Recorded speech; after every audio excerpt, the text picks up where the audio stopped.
Hello दोस्तों। मेरा नाम अंशुम वर्मा है और मैं आईसीयू स्टाफ नर्स हूँ। कल एक कैजुअलिटी में केस आया था मेरे हॉस्पिटल में। उस पेशेंट को था एक्टोपिक प्रेगनेंसी जो कि रप्चर हो चुका था। एक्टोपिक प्रेगनेंसी क्या होता है? जो हमारा यूट्रस होता है फीमेल में, यूट्रस में जहाँ पर इम्प्लांटेशन होता है बेबी का, वो आउटसाइड होता है। फेलोपियन ट्यूब जिसको बोलते हैं, एक पाइप होता है जिसको फेलोपियन ट्यूब बोलते हैं। उसमें जो बेबी का इम्प्लांटेशन वहीं हो जाता है और उसका ग्रोथ भी वहीं होना स्टार्ट हो जाता है।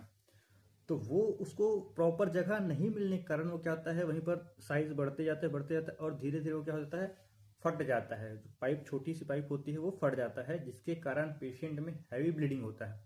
और हैवी ब्लीडिंग होने के कारण पेशेंट का बीपी सडनली डाउन होता है, साथ ही साथ सीवियर पेन होते हैं।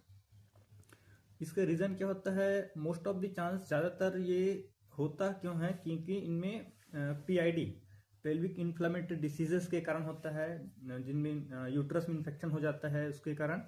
और दूसरी बात, कॉन्ट्रासेप्टिव डिवाइसेस यूज़ करते हैं उसके कारण, स्मोकर जो होते हैं उनके कारण।